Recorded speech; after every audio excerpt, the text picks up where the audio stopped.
topics and opinions expressed in the following show are solely those of the host and their guests and not those of W4CY Radio, its employees, or affiliates. We make no recommendations or endorsements for radio show programs, services, or products mentioned on air or on our web. No liability, explicit or implied, shall be extended to W4CY Radio or its employees or affiliates. Any questions or comments should be directed to those show hosts. Thank you for choosing W4CY Radio.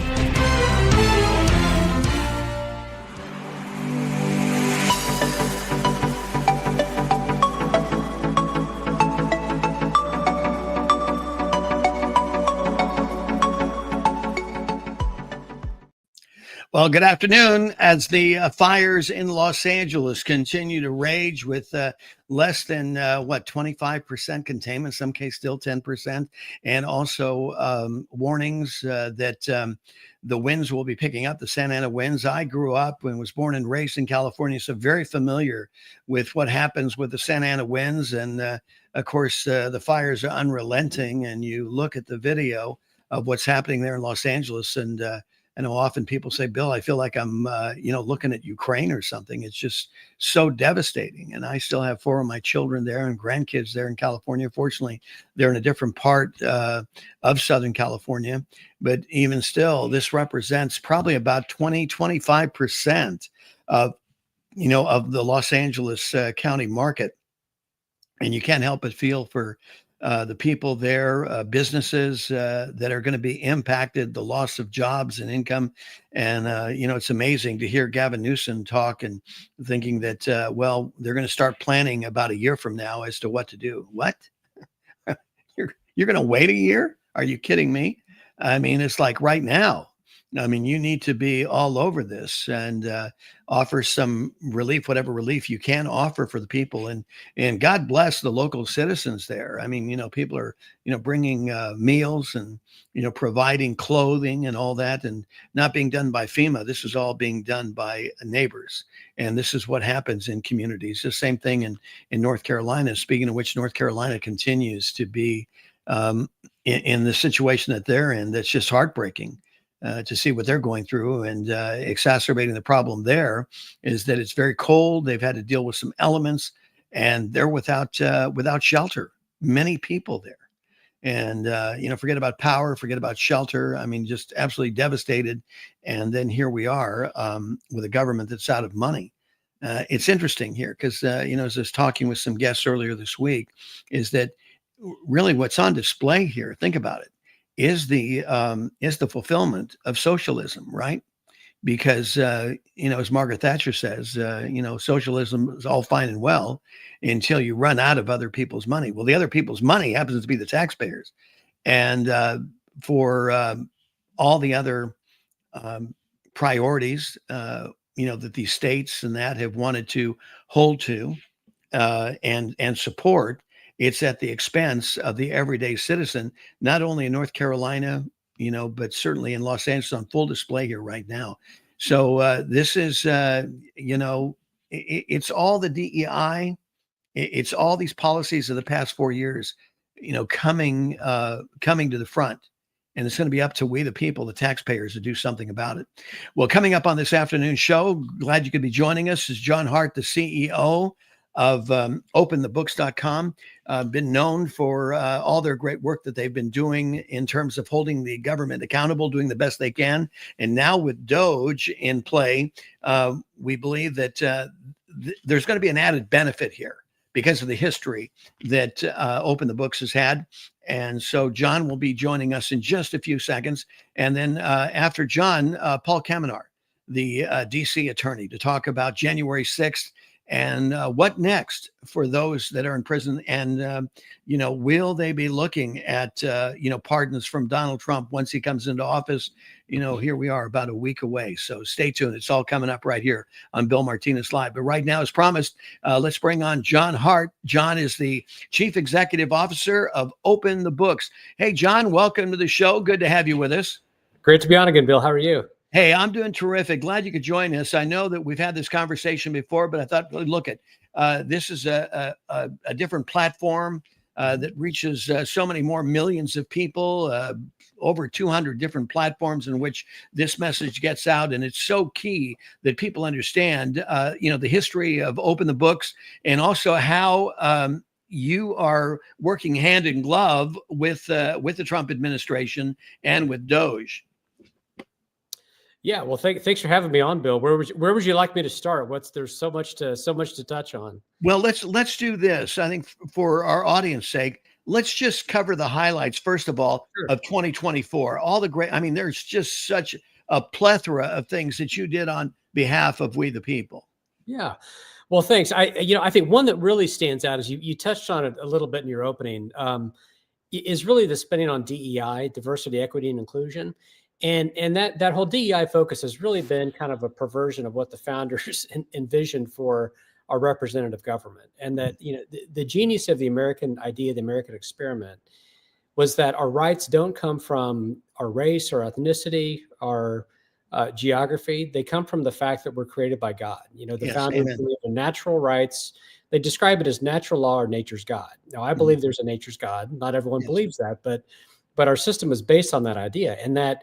And as the left has tried to really impose through all the different institutions, whether it's higher education, whether it's government, this idea that Bill, you and I, they're telling us we don't have value just as being people created by God.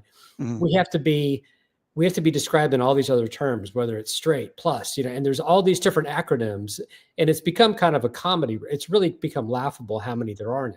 Well, really, John, if I can add this very quickly, and again, you bring up this point that is so important right from the head start, and that is our rights come from God. Freedom comes from God. It doesn't come from Joe Biden, the Democratic Party, or even Donald Trump for that matter.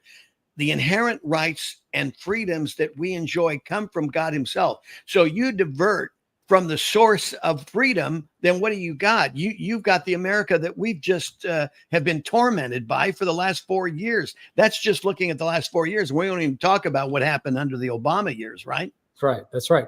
And all of those additions that we give people, they become a subtraction. So I think, Bill, what you and I believe is we believe human dignity can't be. There's an eternal aspect. You can't quantify how valuable an individual person is, but it actually dehumanizes people to add on all these different descriptions, all these acronyms, where every person has value, period, because they're created. And that is a revolutionary, powerful idea in human history. And so our critique of DEI is about defending and protecting human dignity and human rights, and this idea that we're all valuable. So I think what we've done that's been really valuable in 2024 and looking to 2025 is we've really documented a lot of this DEI spending at universities, on campuses. We've looked at over 10 campuses, and we've also looked at federal agencies. And I think one that really stands out is DEI spending at Department of Health and Human Services. The word equity appears 829 times in their budget request. And again, why you don't need to mention equity that much. Like we know what equity is, and it's because it's a left-wing version of what equity is that they've used to, again, impose this worldview on the rest of the country. So we had 294 DEI staffers that cost almost $40 million, and that on top of that, there was another $29 million in payroll for 7 offices in the Office of Minority Health. Again, we already care about minorities. We care about all people in America. And so that is just some other facts that I think are interesting is of these workers, 247 made over $100,000 in base salary, and 4 of them made $200,000. So we've spent this incredible amount of money on this DEI infrastructure all throughout the federal government and at our universities. And I think the election was really in part a critique of this worldview. And Bill, the way I think about this idea of transparency, just to kind of give you a metaphor, is that transparency cuts through government like water cuts through stone. Yeah. And when water finds a crack, it can wash away mighty walls of opposition.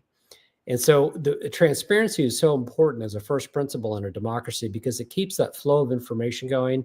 It keeps pressure on government. And sometimes these little cracks appear. And this DEI issue is one of those cracks. So I'm confident as we look at 2025, we're going to be able to go much, much farther and wash away some of these walls of opposition. I think this could be kind of I call it our 1989 moment for America. Right. You know, you and I are like, we remember the Cold War, not Oh yeah, probably exactly. a lot of the listeners do, but not everybody. Right. And imagine going back to like the year 1983. That was when I think the movie The Day After came out. I grew up in Kansas and was terrified by nuclear war. Right. And it was unimaginable that we would ever live in a world that was any different from this brinksmanship of the Soviet Union and the United States. But then, of course, a couple of years later, we had perestroika, we had glasnost, and then the unimaginable happened in 1989 when the Berlin Wall came down. Exactly. Well, what the left has been doing for the past 100 years is building, very intentionally constructing this bureaucratic wall that separates we the people from their government. That's the whole progressive experiment that started with the Woodrow Wilson era 100 years ago. FDR then took it to a different level, and then Lyndon Johnson, and we've been able to interrupt that, which we've talked about a couple of times. In the work I did with Coburn, you know, we actually reduced spending, we got rid of earmarks, but those have been blips, you know, in the scheme of the left's agenda to grow the administrative state. So really, for the first time in a century, we have the opportunity to go dramatically in a different direction. And that I think the folks within DOGE, they understand the historical opportunity we have. And so our organization is going to be ready to continue that flow of information. Right. And we're already doing it with, you know, we're going to look at every agency. We've got over 400 agencies in the Federal Registry. And we're going to release some of that starting next week, and then kind of in tranches after that. Well, exactly. And you'll be able to go to openthebooks.org for more information, right? .org. Yeah, you got it. Yep, that's it. And you know, John, I appreciate you being so transparent and laying this out for everybody and helping people to understand.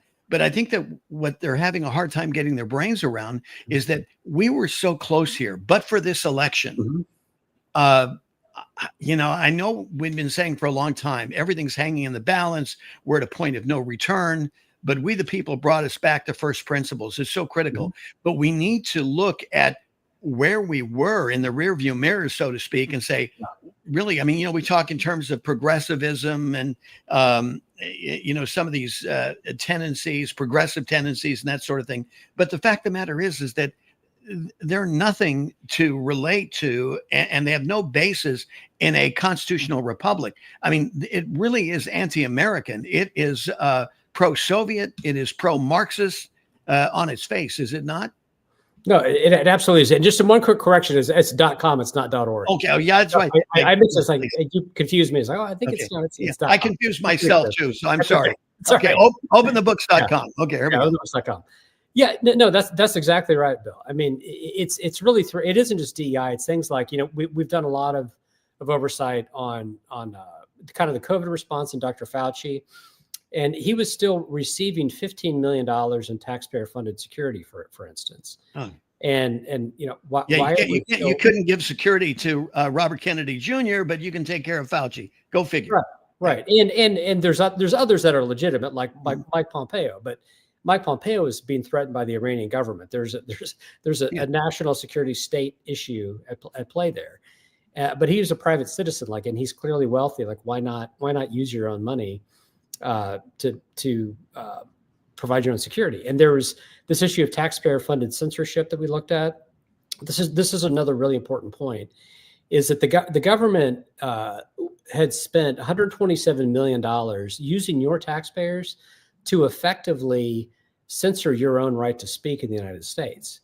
And this is going to be uncovered. We've uncovered some of it, but I think the Trump administration has an opportunity to really hit reset on not just, like we've talked about, these fundamental first principles of human dignity, right? But also free speech, is that you have the right to speak your opinion. And our country was built on this idea that whenever truth and falsity are allowed to grapple freely, whoever knew truth to be penned in a free and open exchange? Right. So if you care about a reality-based politics, if you care about defeating true, quote, misinformation, you need to be for more speech, not less. Exactly. We should never empower the federal government to start calling balls and strikes. Their job is to create the public square where anybody can come in and offer their ideas that may be sound, might be wacky, but then that back and forth conflict is what allows truth to emerge in a free and open society. And that's what separates our country from communist China, Right. from the other authoritarian, totalitarian states. And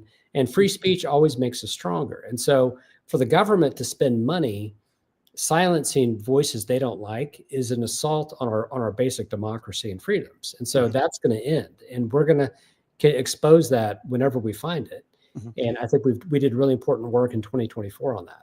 Yeah, without a doubt. Well, it intellectualizes the collective, so to speak. I mean, when we're able to have open debate, when we're squashed. I mean, look what's come out, John. To your point, is that here Zuckerberg is now he's gone before Congress. He's now on Joe Rogan saying, "Look at it's the government. The FBI made me do it." Right. So to speak. But okay, I get the mea culpa. But I mean, it's astonishing, really, and it really has been fascinating to listen to Zuckerberg and also Mark Andreessen. That he's a well-known venture capitalist. Was never a conservative Trumpy guy. He voted for Obama, but the story that Andreessen tells is he went and talked to the SEC and was making the case for investing in AI technology. He said, no, we don't want you to do AI. We're going to shut all that down. The government, we're going to pick 2 or 3 companies to do it. Don't even bother. Right. And they were just appalled by it. And they had other people they were investing in and new cryptocurrency, different technologies that were being debanked by the major banks because they didn't want these new technologies to emerge that would, again, shift the balance of power away from government, authoritarian structures, to individuals. Yeah. And so we have to always be on guard. That's why Reagan talked about, freedom is not passed on in the bloodstream. Right. Every generation has to fight for it. And so we're assessing these fights, and we're going to continue to be fearless as we confront them. Well, John, what concerns me is this demonstrates some systematic approach to this. I mean, here, we see the situation with Andreessen. How many other interest points was the Biden administration interfering with? Mm-hmm. Yeah, I think a lot. I mean, they were interfering with speech. They were interfering with banking, debanking. Mm-hmm. And I don't talk about this a lot, but I was debanked, and the Bank of America could never tell me why. And it's probably because I was a, quote, a politically exposed person, because I'm on the board of a group called the State Financial Officers Foundation. That's one of the leading groups fighting against debanking, fighting against ESG and DEI. Mm-hmm. So it's a widespread problem. This issue of it's been called soft authoritarianism, but I'm not sure I would even call it soft. Like it's very menacing when you take away. And when you think about it, Bill, the fact that they would pick on someone like me who worked in the Senate, whose boss was on the Intelligence Committee, right? And I'm very connected. Like that shows a lot of gumption to do that. And they're going after, again, very influential investors in Silicon Valley. So it's really disturbing. And we shouldn't. This is not conspiracy theory stuff. This has actually happened. Yes. And we need to have a kind of a truth and reconciliation process about this, and make sure we preserve our freedoms and again keep that flow of transparency going. Mm-hmm. So that you can always wash away these structures that may come up. Well, Donald Trump is heralding a golden age for our country. And this is part of the cleanup that we must go through to get on the other side to where, truth can reign, free speech can be exercised, and the talents and giftings of people's abilities that have been restrained up to this point. Because in many ways, John, I see the same thing that happened during the Biden years, the Obama years, I should say, is that labor was restrained in such a way that you had this sense. I mean, I could see it, from my perspective, with Donald Trump coming on the scene in 2016, I said the labor force is going to explode because these people are they're at the gate just wanting to express and exercise their giftings and talents. And then look what happened in short order. Yeah. And I think that the same thing could happen. And I think to the, if I was sort of chief of staff for president, I would start with all the DOGE related work. I would downsize the administrative state right off the bat. It would have a pro-growth dimension. But I also understand that as much as you and I are going to be thrilled and excited about that, there's a lot of people that just need to see that their lives are getting better. Mm-hmm. So what they're going to focus on out of the gate, I think, is a combination of of immigration reform. They're going to focus on extending the tax bill, which will be really great for growth. And they're going to promote energy exploration and abundance. And this idea of energy abundance is that the left has completely lied to the country. And our regular people have figured this out, is that free economies are clean economies. Reagan figured that out. And free economies are twice as clean as less free. And so if you want to have a better environment, you want to have a better natural environment, a better economic environment, you need a lot more energy in this country as soon as possible. And that means all sources. It means fossil fuels, it means wind and solar, it means nuclear, geothermal. But Bill, one of the things stopping that is all the regulations. And so DOGE is going to really target the regulatory agencies. And we're doing some investigations now on those agencies that we're going to be releasing in hopefully the first half of the year. Great. And just to document some of that obstruction that is blocking innovation and entrepreneurship, that ultimately is going to be about lifting everyone out of whatever condition they're in and creating steps to upward mobility. Well, we thought regulation nation was bad enough under the Obama years. I mean, initially, Trump said then, for every new regulation, we're going to erase at least 2. And I think Peter Navarro was on the show, and he had said, Bill, it got up to as many as 18. I said, we have that many regulations? He says, you have no idea. I mean, at every turn, we're just so bogged down. And you think this is government getting in the way of true progress, right? That's right. Yeah, and that's really going to be the secret of this golden age, is that you want to do things in public policy that create growth. And that really means getting government out of the way so that people can be creative. They can use their God-given abilities to build new things, to imagine new things, to dream big. But then these agencies, that bureaucratic wall I talked about, we need to tear down that wall. And so you combine both of these elements, and that's really going to be key to making that difference. And, conventional wisdom in politics is that, the party in power traditionally overreaches, and then they're punished, and then there's a new, it swings the other direction. That if the trends hold, that may well happen. But if we do go a different direction, because we've gone so far radically a different direction, if we just let people create, if we get government out of their way and honor their creative capacity and their rights to speak, there's no telling what we could be producing. And that's what I think, transparency can help produce as well. Is that we have, transparency is not a two-way street. Okay. Like, the government does not have the right to inspect your checkbook, but you have the right to inspect the government's checkbook. Exactly. Well, when you talk about production, I mean, the thing that I love about it, John, is that this is going to impact our national debt in a positive way, because our GDP will increase. And this is going to be one of the keys, I believe, in order to begin to move that debt in a more positive direction.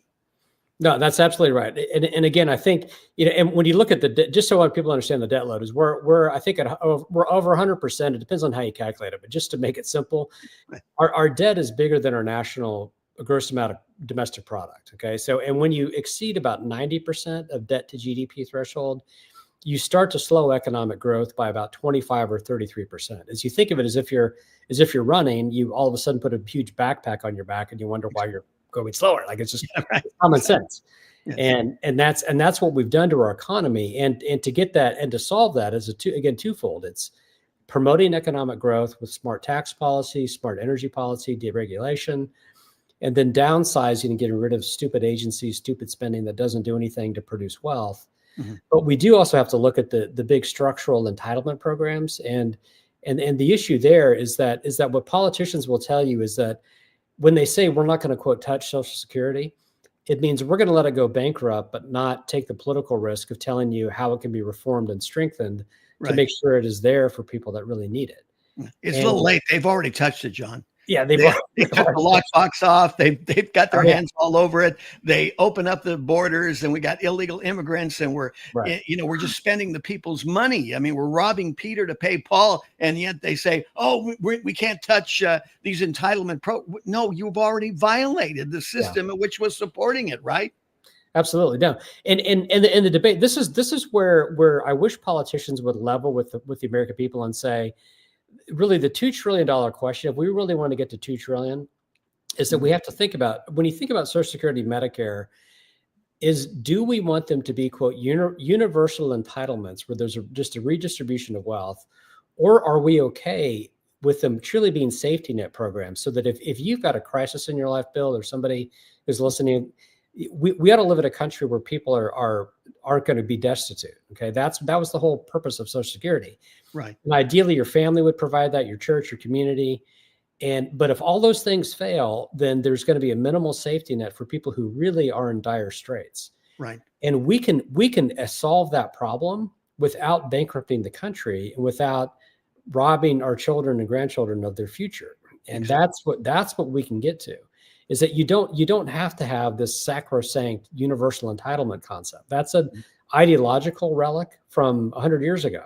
Right. Is that we can provide benefits to people that really need it, and make sure those programs are solvent, so that people aren't going to live in fear that they're going to be homeless if something bad happens to them.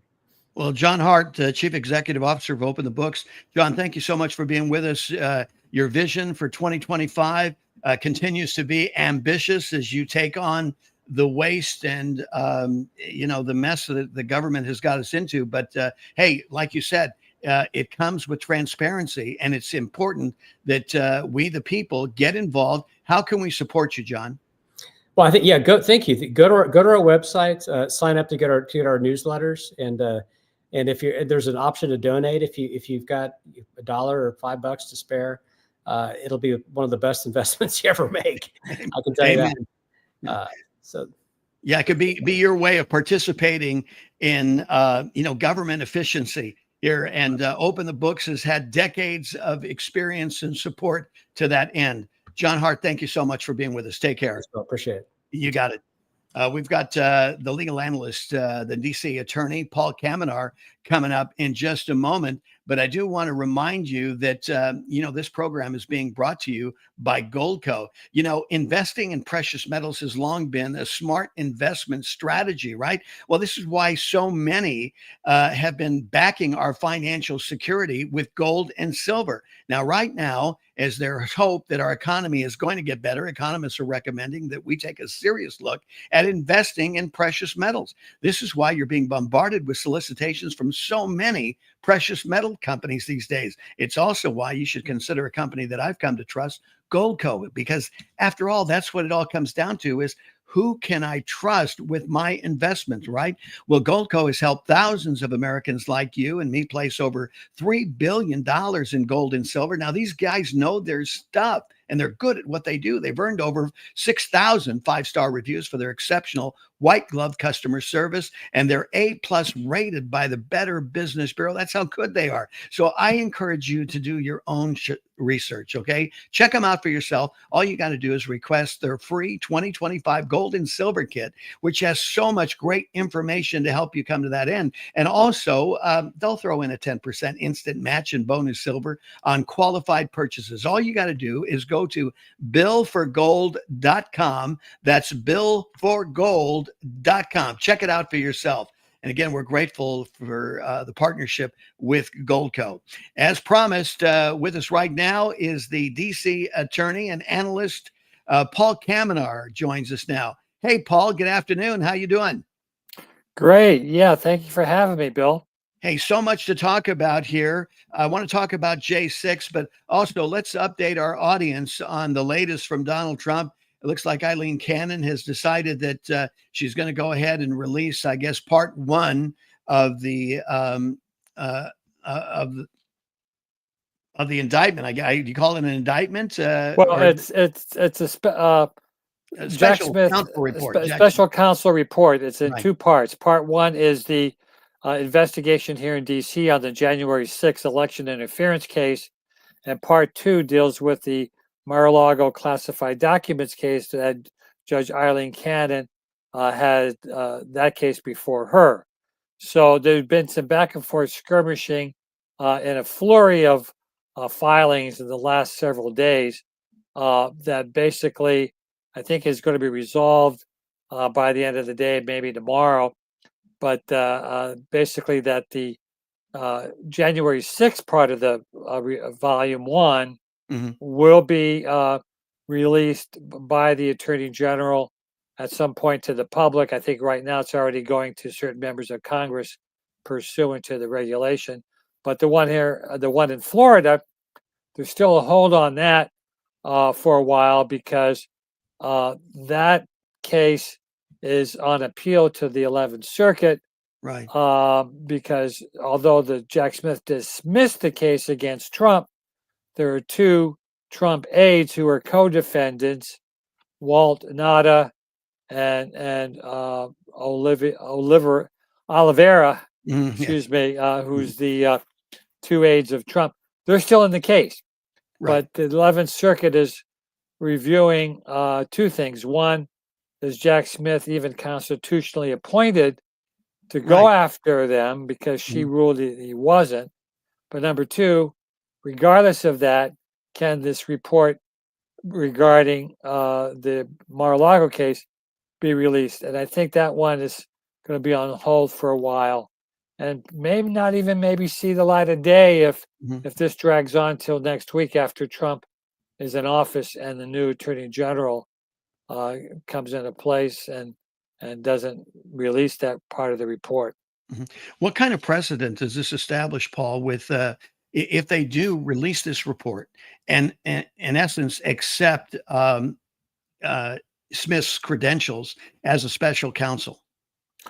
Well, they released other reports. For example, Robert Mueller, as you know, released the Russian hoax special counsel report, and that one had everything in the kitchen sink thrown in there. But as we all know, at the end of the day, there was no criminal allegations worth anything against Donald Trump. There were some collateral prosecutions that came of that investigation, but his report was released, and but there was no argument though for him being a special counsel. I mean, well, you're right. Criteria, right? Yeah. Well, I made the argument that he wasn't lawfully appointed because I represented an aide to Roger Stone here in the D.C. case, and I argued that he wasn't constitutionally appointed, and I lost on the D.C. circuit. But once Jack Smith went after Trump in Florida, I sent all my legal briefs to the attorneys in Florida. Said, "Hey, look, run it up the flagpole again before Judge Eileen Cannon, because she's not bound by what the D.C. court says." Exactly. And sure enough, she did. Now, yeah. So that part of his report is tainted because he still, as of now, the last ruling is that he's unconstitutionally appointed by Eileen Cannon, but that ruling's on appeal, and they may reverse that. But the government, Jack Smith's making an additional argument that's kind of too cute by half. He's saying, well, look, even if I am unconstitutionally appointed, meaning I can't prosecute anybody, well, this report is just basically my, diary of what I did so far. So it's just basically a historical record of what's already been done. And therefore, I'm not violating the Constitution by having the report released. And you all in the public can take it for a grain of salt or however you want to. I think that's a flimsy argument, but that's how they may kind of square the circle in terms of releasing the report regarding the Mar-a-Lago. But then again, that report may never even see the light of day if this drags out until next week. Well, this is amazing because here we are supposedly going through a nice and peaceful transition from one administration to the next. You have this suddenly, coming up, and the timing's interesting, just like, Judge Merchan, and, to label Trump as a felon, no jail time, no consequence other than all the legal fees that he went through, and, political, you might say, incoming that he had to endure. But what does that do for our government, Paul? I mean, I got to tell you, I was greatly disappointed by the Supreme Court, because I thought maybe they might be able to, go up and do a 30,000-foot view of this and say, look, this is not good for the country and for this administration, to have him, come in and clearly this is a politically motivated decision and maneuvering. This isn't something, I believe, that you come away and you say, man, I'm sure glad we have a great legal system here. Yeah, no, I hear what you're saying. But if you look at it from another perspective, I kind of think the sentencing by Judge Merchan was a blessing in disguise for this reason. Once the sentence was imposed, and as we know, it was a nothing burger, under the law, Trump can now appeal everything about the conviction, not just the immunity issue that he was arguing last week, where he was saying to the Supreme Court, hey, hold off on this because there's some defects with the case on the immunity issue. Right. And so if the Supreme Court says, well, you may have a point, but the whole purpose of your arguing is that any sentence is going to be a burden on you exercising your presidential powers. But Judge Merchan said, hey, look, I'm not going to impose any sentence that's going to burden your powers. So the Supreme Court said, number one, this is no big deal in terms of the sentence. Number two, you now have a ticket to appeal not only the immunity issue, which you're trying to appeal now, but everything else in the case.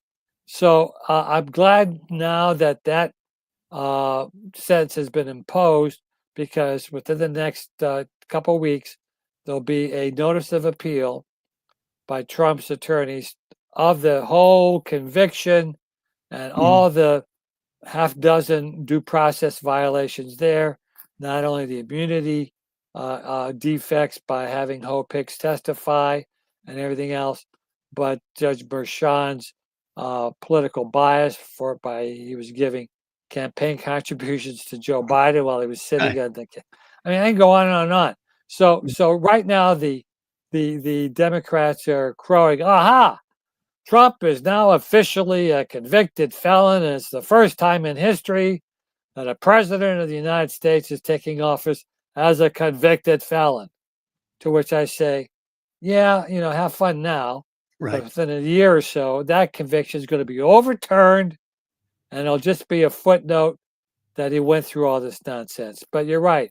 You had to spend millions of dollars on legal fees, and it's unfortunate that he can't get any compensation back for all that nonsense. Exactly. Well, I think that, I accept your point that the sword of Damocles has kind of been lifted, because otherwise that sword would be hanging over, that even after he finished his term as president, then they could come after him and convict him then, right? Well, yeah, I mean, he's been convicted already, but you make a good point. Judge Merchan said, hey, you don't want to be sentenced now? Okay, we'll put this on a layaway program for the next 4 years. See you in 4 years. Right. So then that sword is over Trump's head for the next 4 years. And then if he comes back, Merchan could say, okay, there's no more problem of whatever sentence I impose, because whatever I do now is not going to interfere with your powers of the president. So I hereby send you to 4 years in prison, report to the jail tomorrow. Right. So it's good that this non-sentence of just what's called an unconditional discharge is entered now. So now we can get the case appealed and reversed. Well, and to your point, the American people are saying, so what? I mean, after everything's all said and done, I mean, they're not outraged. I mean, you get a couple of lefty pundits on television going, oh, he's a convicted felon, and they're clutching their pearls and whatever, but big whoop. I mean, the people could care less. It's kind of like, January 6th, which I want to transition to here as well. When Trump left office in 2020, 54% of the people said, he is disqualified, that he shouldn't have a chance to run again. And it was interesting because each year that would pass, 54% became like 48, and then it became 42, 32, to where by the time you get to the election of 2024, it's down to less than 10%, Paul. Yeah, no, that's right. And in fact, all these criminal prosecutions that were designed by the Democrats to attack Trump and to hobble his chances for getting elected backfired. A lot of Yes. people say, for that very reason, I'm voting for Trump. So how do you like that? Right. So it did have a backfire effect. Yeah, they kind of unbeknownst to themselves, spread the tent pegs for the Republican Party Yeah. and have given a new identity to the Republican Party, right? Oh, absolutely. You had a larger percentage of blacks voting for Trump, Hispanics, yeah. Hispanics, even illegal immigrants, believe it or not, were polled and said, "Hey, we like Trump." And you go, Yes. "Wait a minute, he wants to throw you out of the country," and they said, "Well, even if he does, the country will be economically better, and we'll try to come back again." Right. So. Well, there's just something about common sense, right, Paul? Oh yeah, in fact, that's what the whole platform is of the Trump administration is to return to common sense and the policies, that we need to do. Common sense in terms of stopping illegal immigrants from the border, put the wall up, stop that. The criminals that are here, deport them, and going on and on. And right now, there's a bill before the Senate. It's called the Laken Riley bill. Yes. She was the one that was killed by the illegal immigrant, and the bill would basically say that if you're an illegal immigrant and you're arrested for robbing a 7-Eleven or what have you, we're going to detain you and start deportation proceedings. None of this, being protected by these sanctuary cities and stuff like that. Right. And the American people go, why do we need a bill? I mean, Yeah, they've already broken the law coming in here as illegal. that's right. Then they break the law again. And because of these sanctuary cities, which is kind of interesting because all these sanctuary cities and states have now gone bankrupt. I keep saying, Paul, this is the manifestation of what Margaret Thatcher called socialism, that it's all fine and hunky Yeah. dory until you run out of other people's money. And they've run out of other people's money to the point that they can't provide water for the people in Los Angeles to put out the fires. They're ill-equipped to handle these kind of disasters. Look what's happening in North Carolina, sadly, and Yeah. more and more of this stuff is becoming quite evident because of these democratic policies, which the people clearly voted against in 2024, did they not? So you're absolutely right, Bill. And so I think now you're going to see even Democrats starting to change their tune. In fact, Mhm. this Lincoln Riley bill and now has some Democratic co-sponsors Exactly. to it, and you have the far left saying, wait a minute, what are you doing?" And they're saying, "We're listening to our constituents. We're going to try to return to some common sense because otherwise, as the Democrats keep on this, path that they've been on, we're just going to lose more elections." Exactly. Yeah, you may not be interested in getting reelected, but I am. Yeah, Right. That's kind of what it comes down to. yeah, I want to transition to January 6th. Uh, Donald Trump has already said that he wants to pardon, yeah. uh, if not most, maybe all. I guess some it would depend on how the case holds water here. But you've got some of these people have been in jail for over 400 days, Paul. No, that's right, and they've been in jail for after they've been convicted, but they've been in jail even before they're convicted. Yes. And that's what's really unjust, that they're presumed innocent, and yet they're rotting in jail here in D.C. With pretrial detention, which is totally unconstitutional, violates of due process. So yeah, Donald Trump has promised to pardon the January Sixers. How that actually takes place, I think there may be sort of parsed in this way. I think there may be a couple buckets. In other words, I think there'll be what's called a proclamation pardon for all those who were charged and convicted for nonviolent offenses, Mhm. trespassing, et cetera, which is the bulk of those. And a proclamation pardon would mean that he would simply say, I hereby pardon any January 6th defendant who was charged with, and give the code section of the law, 18 USC, blah, blah, blah, and not give anybody's name. What happens when that's done is that if you come under that general proclamation, you notify the Justice Department and said, hey, I come within this general pardon proclamation, and the Justice Department looks your case up. They go, you're right. Here's a certificate saying you're pardoned. Have a nice day. And Biden did that with marijuana convictions for those in federal prison who were there because of marijuana convictions. He issued a proclamation pardon, and those who were in prison for that, even if they're out right now, can go back and say, okay, I get a pardon. Now, there's another bucket of those who were involved in more serious offenses that involved perhaps some violence there. And for those, he may say, okay, I'll give you a commutation. Exactly. Right. Yeah. If you're in jail, here's your get out of jail free card. And then come back and I'll look at your case by case by case to see if you deserve a pardon. And that's one way he can blunt any criticism by the liberal media saying, oh, you're pardoning all these violent protesters, which is a small group of those. And the media shows the excerpts on video of the the 100 or so who were bashing down the doors and stuff, but they don't want to show you the video of the police opening the doors and people walking in peacefully and taking selfies with the cops. And the police inviting them in, saying, come this way. Also, in terms of how they tried to disperse the crowd as well, Paul, I've seen that footage. I mean, they didn't do it according to any kind of standard operating procedure. I mean, they ignited the crowd because they fired at their chest. And they will tell you, the experts will say, when you go to disperse the crowd, you aim for their feet. You don't aim for their heads.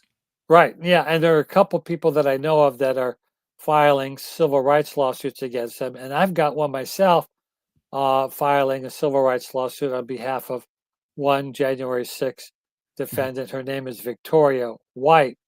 And you may have heard about her. She was the one who, on the video, she's actually shown outside the Capitol pulling down a protester who's breaking into windows. And she pulls him down her shirt saying, don't do that.